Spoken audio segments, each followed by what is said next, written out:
Bonjour et bienvenue sur ma chaîne. Aujourd'hui, je vais vous montrer comment installer le thème enfant pour Ocean WP.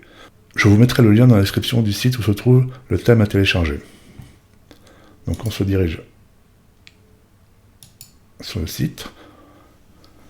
Vous allez dans Code, Download.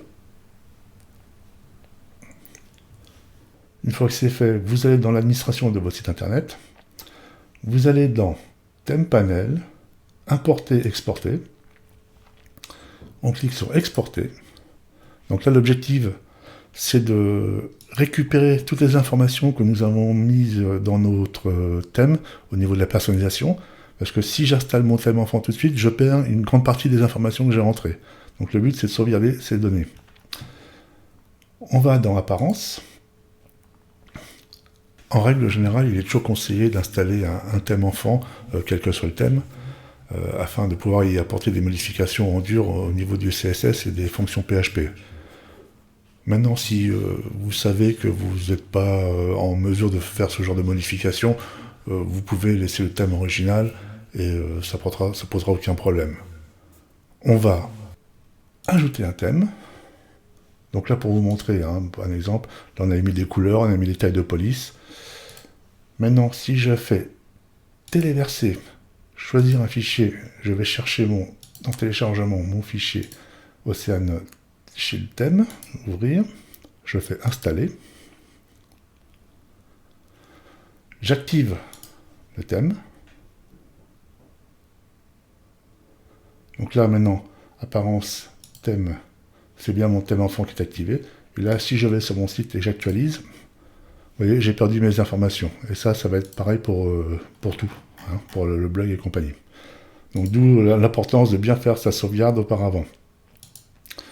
Donc là, je retourne dans Thème Panel, Importer, Exporter, choisir un fichier, je prends mon fichier de date, ouvrir, importer.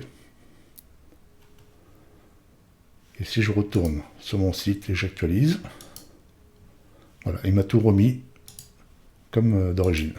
D'où l'importance de bien faire la sauvegarde du fichier date avant d'installer le thème. Donc l'intérêt du thème enfant, c'est surtout de pouvoir faire des modifications dans le CSS en dur sans que vous rencontrez des problèmes le jour où il y a une mise à jour du thème original.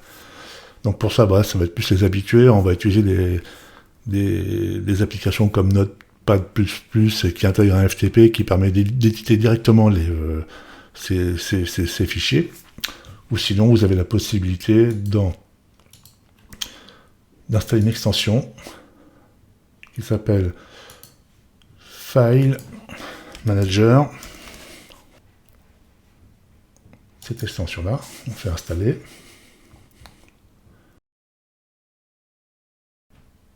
On l'active. Et là, l'avantage, quand on est dans cette extension, on va pouvoir accéder à nos fichiers directement, ici. Alors, on va le mettre en français. C'est plus pratique. Français, French, voilà. Et là, quand on va dans WP Content, thème, on a notre thème original et le thème enfant. Et là, vous avez deux fichiers. Vous avez un fichier fonction PHP qu'on peut modifier des fois aussi, et le fichier style CSS. Donc il suffit de l'éditer, éditer ce code, et là on peut rajouter des fonctions CSS qu'on a besoin. Et là l'avantage, toutes les modifs que vous allez faire n'auront aucun impact sur les mises à jour du thème principal. Voilà pour cette partie-là. On pourrait par exemple, comme on avait fait sur une vidéo précédente, on avait rentré du code CSS dans le thème du site. Donc là, du fait que j'ai fait la sauvegarde, normalement il aurait dû le remettre. Donc on va vérifier, on va dans Apparence, Personnaliser. On descend tout en bas. Voilà, donc là effectivement il y a le code, il est ici. On peut faire copier, couper même. Couper, on l'enlève, on publie. Donc là, je l'ai retiré uniquement du thème enfant. Si on réactive le thème principal, ce code va réapparaître. Donc là, on requitte, On retourne en gestionnaire de fichiers, style, et comme ça va vous donner un exemple à quoi sert ce thème enfant. Et là je le colle et je sauvegarde. Donc là l'avantage c'est que ce paramètre là il est rentré en dur en CSS dans le thème enfant.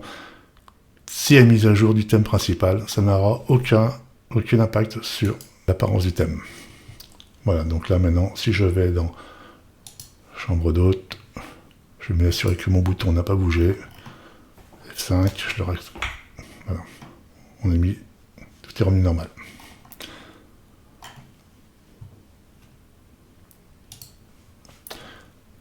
On retourne dans le gestionnaire. Par contre, très important, quand vous avez fini d'utiliser ce file manager, je vous conseille de le désactiver de l'extension. Pas le supprimer, mais au moins le désactiver. Parce qu'on ne sait jamais, comme là, on a un accès FTP directement sur le site. Par sécurité, il est plus judicieux de le désactiver après utilisation. Donc ici, on fait désactiver. Par contre, si vous avez installé votre thème enfant avant la création du site internet, vous n'avez pas besoin de faire cette manipulation. Ceci étant dit, vous devez quand même, par sécurité, sauvegarder ce fichier DAT en cas de problème, de pouvoir restaurer les paramètres que vous avez mis tout au long de la création du site, en plus de la sauvegarde classique. Voilà pour ce petit tutoriel sur le thème des chambres d'hôtes, qui peut servir à d'autres types de sites, hein, c'est un exemple. Là, on a pu voir différentes manières de construire son site internet. Donc ça va vous donner des idées, j'espère, pour faire le vôtre. Donc je vous dis à très bientôt pour de nouveaux tutos. Merci, au revoir.